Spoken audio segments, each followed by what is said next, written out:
वृत्तामृगाकाञ्चनम्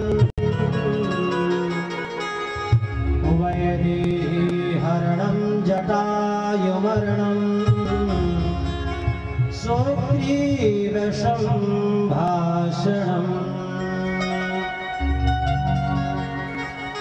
बालिर्निर्दलनं समुद्रतरणम् लंकापुरी दाहनम्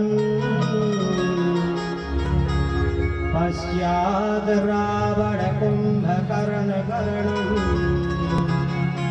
एतद्धि रामायणम्। ल्यो महाराज, एक श्लोक में राम कथा समाप्त हो गई। राम का जन्म, राम का यज्ञोपवीत संस्कार, गुरुकुल में जाना। बैठिए, हमारे यज्ञाचार्य जी पधारे और हम हृदय से उनका धन्यवाद साधुवाद जय श्री राधे पधारिए पूरी विप्र मंडली को।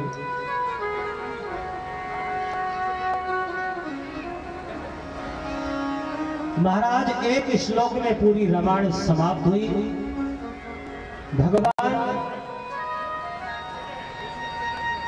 निशाचरहीन इस धरातल को कर दिए और इसके उपरांत 14 वर्ष का वनवास समाप्त हुआ, राज तिलक हुआ और राम राज्य काहू नहीं व्यापा। राम राज्य में यह श्रीमद् भागवत जी में लिखा है कि जब तक भगवान राम राज्य किए तब तक भगवान के राज्य में कोई भी स्त्री विधवा नहीं हुई, वैधव्य योग को प्राप्त नहीं करी। महाराज, ये राम राज्य का प्रताप। किसी प्रकार की कोई प्रजा दुखित नहीं हुई और ना किसी की मृत्यु हुई।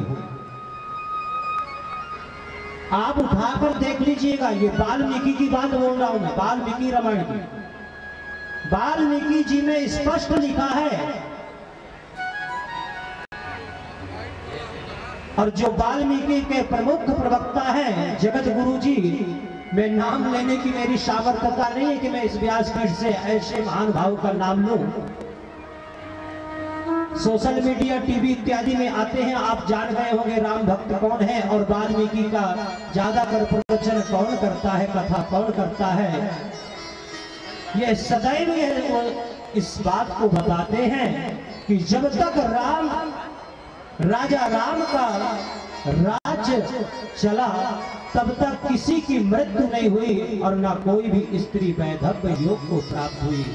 ऐसे भगवान श्री रामचंद्र जी के चरणों में हम कोटि कोटि बार नमन करते हैं, प्रणाम करते हैं। और भगवान समय आने पर राज्य जब पूर्ण हुआ तो इस धरा धाम को छोड़कर साकेत धाम को पधार रहे हैं। सब की भांति हम भी भगवान का स्तवन करते हैं। सीताराम सीताराम सीताराम गाए जा,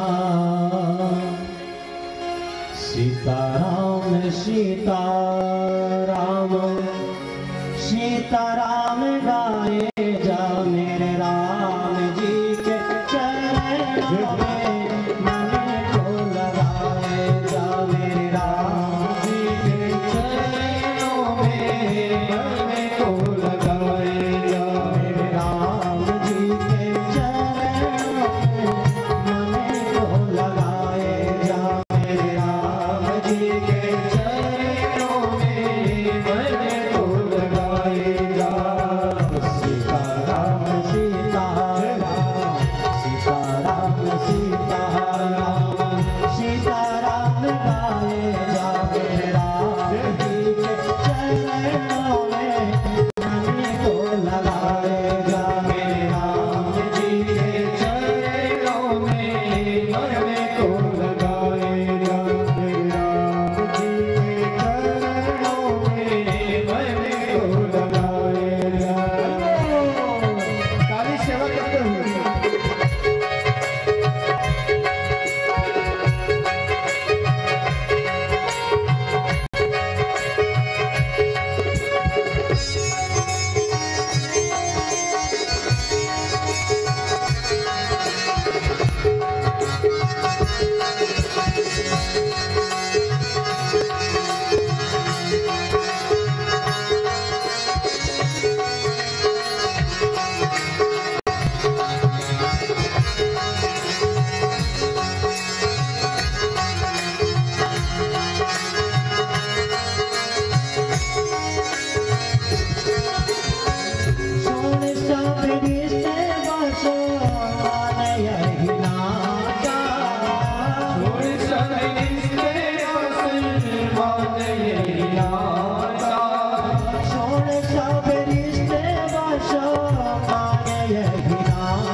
जानकी माता, पिता रघुनाथ श्री जानकी माता, पिता रघुनाथ श्री जानकी माता, भाव गंगा में भाव गंगा में डूबे की लगाएगा मेरा जी के चरणों में मन को लगाएगा मेरा जी के चरणों में मन को लगाएगा। रामचंद्र भगवान की जय हो।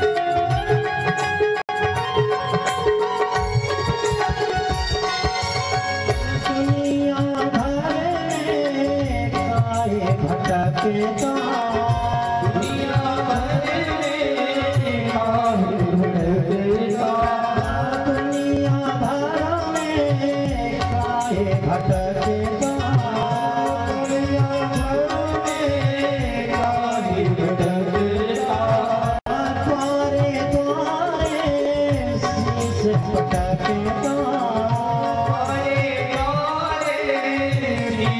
भटकता, जो भी कथा पंडाल में आकर बैठ गए हैं, अब घबराने की जरूरत नहीं मांगा, कहीं भटकने की जरूरत नहीं है।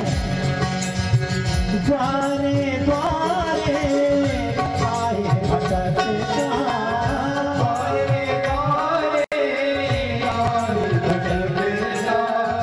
दुनिया भर में काहे भटकता,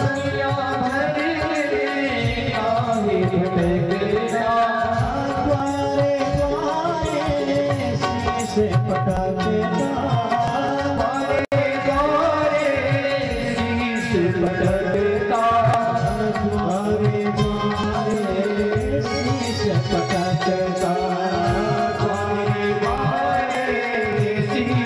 भटकता, जी के चरणों में राम जी के चरणों में राम जी के चरणों में अलग जगाए जाए राम जी के चरणों में मन को लगाए जाए राम जी के चरणों में मन को लगाए जा। सीताराम सीताराम सीताराम गाए जा, राम जी के चरणों में मन को लगाए जा, राम जी के चरणों में मन को लगाए जा।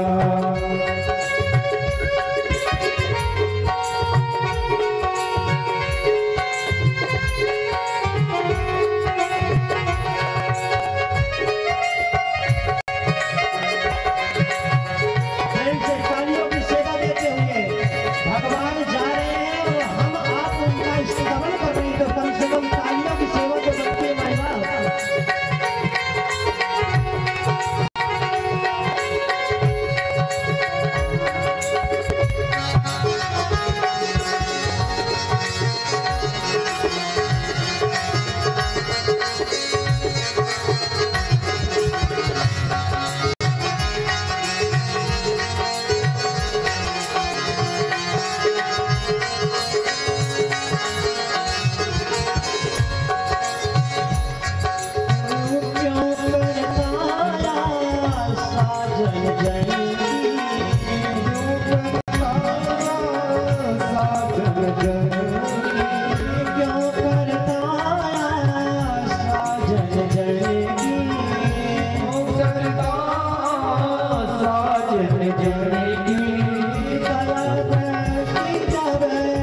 रघुनंदन की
बोलिए राजा रामचंद्र भगवान की जय। जय श्री रामेश्वर। इस प्रकार सुखदेव महामुनि राजा परीक्षित को कथा श्रवण कराते हुए कहते हैं कि हे राजन, अब मैं तुम्हें चंद्रवंश का वर्णन सुना रहा हूं।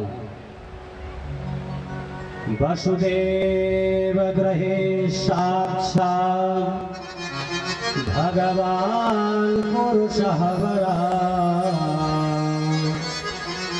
जनश्चिन्ते तदत्रार्थं संभवन्तु सुरस्त्रियः।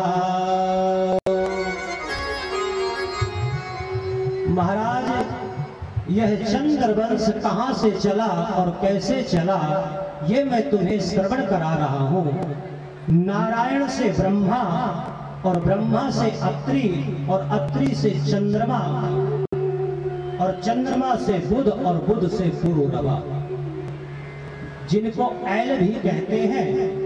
पुरुरवा से महाराज आयु हुए और आयु से सुत आयु और सुत आयु से सत आयु। ये पीढ़ी दर पीढ़ी वंशज यदुवंश का जो है, यह मैं आप लोगों को श्रवण करा रहा हूँ। राजा परीक्षित को सुखदेव महामुनि कथा श्रवण करा रहे हैं। नैमिषारण्य तीर्थ में श्री सूत जी महाराज शौनक ऋषि के माध्यम से 88,000 ऋषियों को यह कथा श्रवण करा रहे हैं। और गंगा तट के समीप हरिद्वार में शनकादिक ऋषि नंद को नारद बाबा को यह कथा श्रवण करा रहे हैं महाराज। 3 यह कथा चल रही है और चौथी कथा कोपदा में चल रही है, जो आप सब श्रवण कर रहे हैं। इन्हीं के यहाँ आगे जय हुए, जय के विजय हुए, विजय के नहुस हुए, नहुस के अति और अति के आयाति और आयाति के कृति और कृति के पुरुवंश और पुरुवंश के हुए यदुवंश। यहीं से यदुवंश चला। यदुवंश के हुए महाराज भरत और भरत के हुए रतिदेव और रतिदेव के हुए पुंसवंश और पुंसवंश के हुए अजमेर और अजमेर के हुए देवमेर और इन्हीं के आगे हुए सूरसेन और सूरसेन के हुए आनक दुंदुभी और आनक दुंदुभी के हुए वसुदेव। वसुदेव के महाराज 7 पत्नियां थी,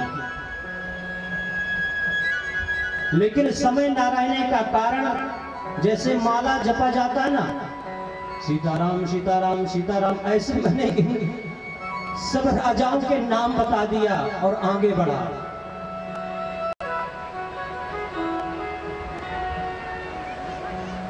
महाराज जो उग्रसेन है, मथुरा के राजा उग्रसेन बहुत धर्मात्मा राजा हैं और इन्हीं के यहाँ एक दुष्ट पापी का जन्म हो गया, जिसका नाम है महाराज कंस।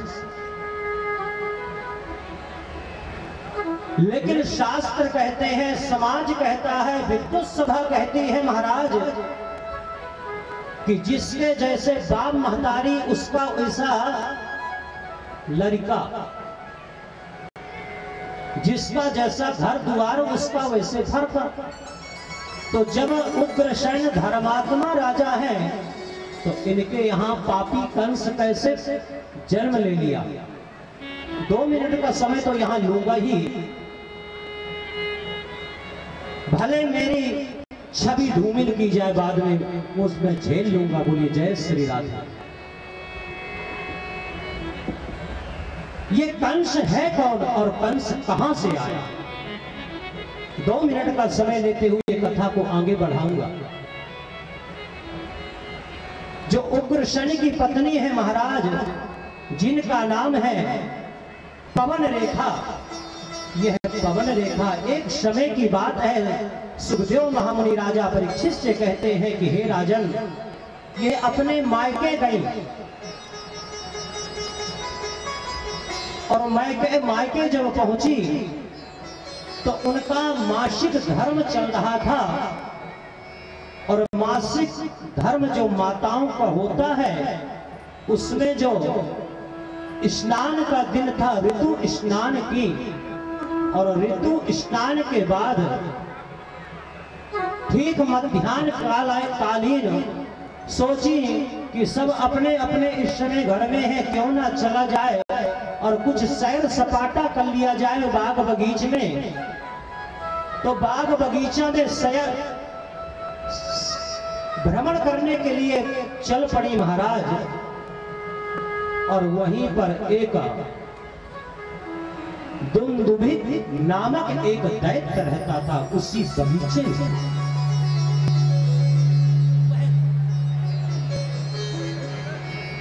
हरिओम। वह दैत्य जो है वह बहुत मायावी था। उसने उग्रसेन का वेश धारण किया और पवन रेखा के पास पहुंच गया। पवन रेखा ने कहा, महाराज ये अचानक कैसे, बिना सूचना के आप कैसे आ गए? तो उस दुष्ट दैत्य ने बोला कि हे देवी, तुम्हें बहुत दिन व्यतीत हो गए थे मायके में और हमारी इच्छा हुई आपसे मिलने के लिए, तो हम संकोच बस बिना सूचना के, बिना कारण के हम तुम्हारे घर तो नहीं जा सके और यही मौका देके तो हम तुमसे मिलने आ गए। ऋतु स्नान वह की थी पवन रेखा और यह नाजायज संबंध बनाया उसी बगीचा में महाराज। और जब संबंध बना तो पवन रेखा को संदेह हुआ, और जब तक संदेह हुआ तब तक काम हो चुका था महाराज। जो होना था वह हो चुका था। आखिर पवन रेखा ने बोला, तुम मेरे पति तो हो नहीं सकते हो, तुम हो कौन? तुम जल्दी बताओ और नहीं तो मैं तुम्हें साप दे दूंगी। तब वह दैत्य राक्षस अपने वेश में आया और बोला कि हे देवी, अब तुम मुझे साप नहीं दे सकती हो, क्योंकि तुम्हारा मैं सतीत्व पतिव्रता धर्म नष्ट कर दिया। महाराज, हमारे शास्त्रों में इतनी बड़ी बात बताई गई है।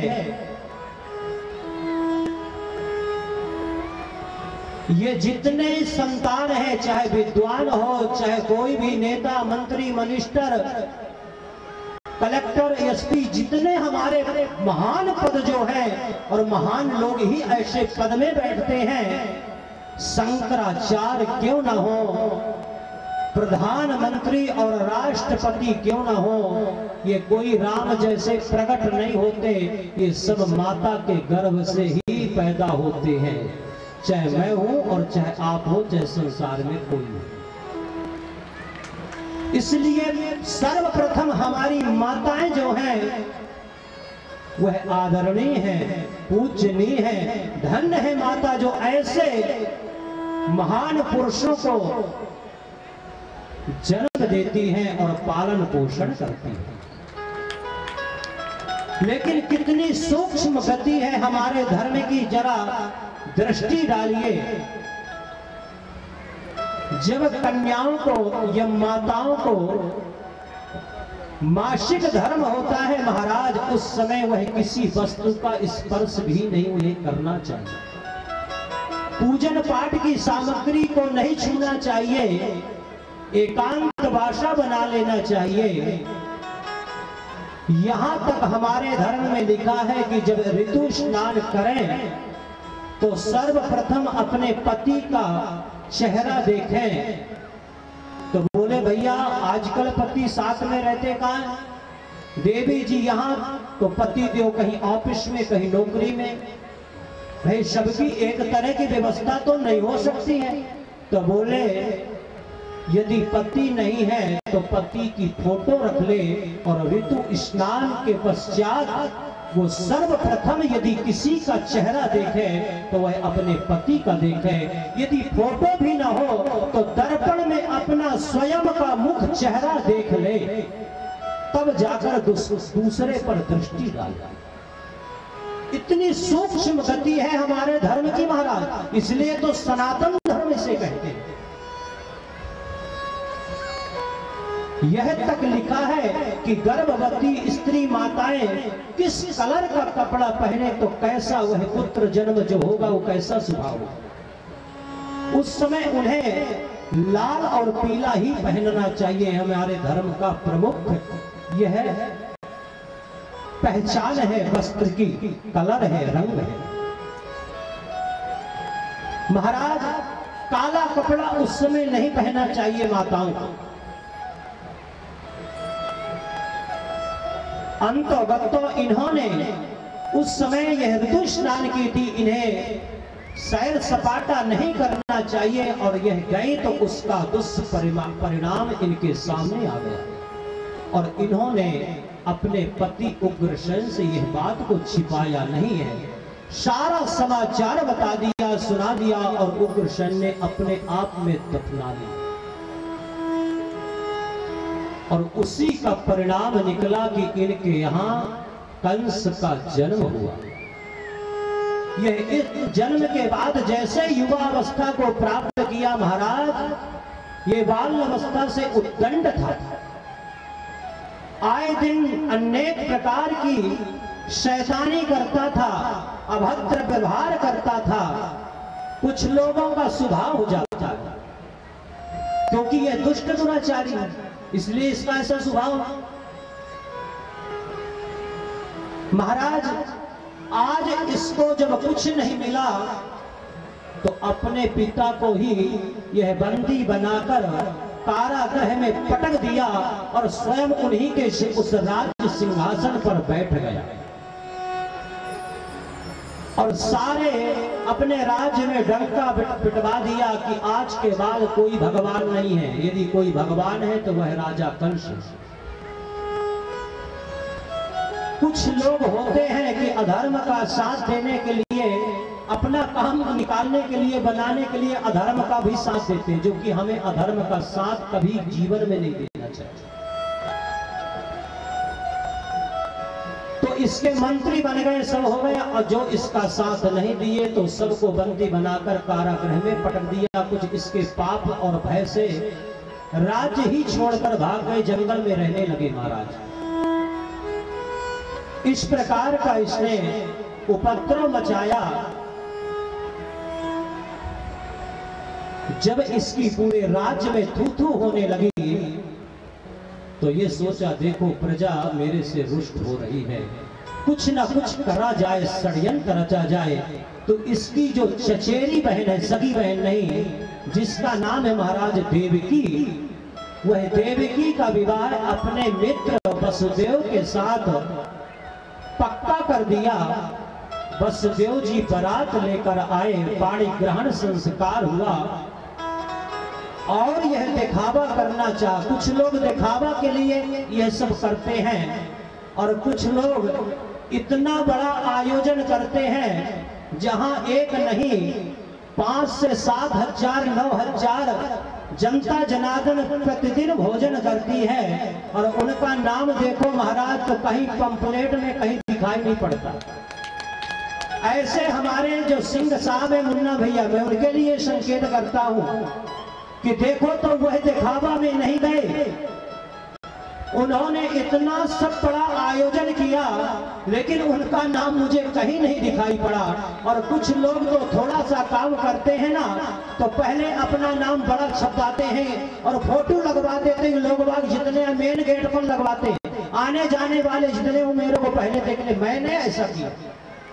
लेकिन धन्य है वह सिंह साहब मुन्ना भैया कि इतना बड़ा आयोजन है, भागवत भर नहीं चल रही है, यज्ञ भी चल रहा है, श्रीमद् भागवत कथा भी चल रही है, भगवती का पूजन अर्चन वंदन भी चल रहा है और सबसे बड़ा अन्न क्षेत्र यज्ञ भी माना गया है। वह सबसे बड़ा यज्ञ है जिसके बिना बिल्कुल आदमी नहीं चल सकता, ऐसा यज्ञ भी चल रहा है अन्न क्षेत्र का। लेकिन देखो तो उन्होंने अपना कहीं नाम दर्ज नहीं कराया, ये बहुत बड़ी बात है। लेकिन यह कंस जो है ये तो दिखावा करता है। कुछ लोग होते हैं दिखावा करने के लिए, करते कोई है और अपना नाम कमाने के लिए कुछ इधर उधर करते हैं। बोलिए जय श्री राधे।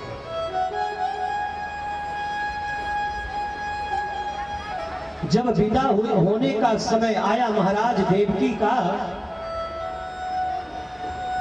तो यह स्वयं अपने रथ में अपने रथ को आदेश दिया और अपना रथ सजाया और उसी में बैठाया और स्वयं सारथी बन गया और रथ हाँकते चल दिया।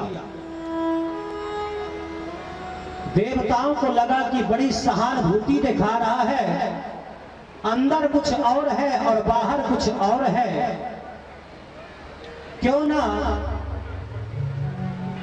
इसके अंतःकरण का पाप का घड़ा दिखा दिया जाए जो भरा रखा है। इसलिए आकाशवाणी हुई कि सावधान कंस, जिस देवकी का तू रथ हाँकते जा रहा है ना, वही देवकी की अष्टम संतान अष्टम पुत्र के द्वारा तेरी मृत्यु होगी।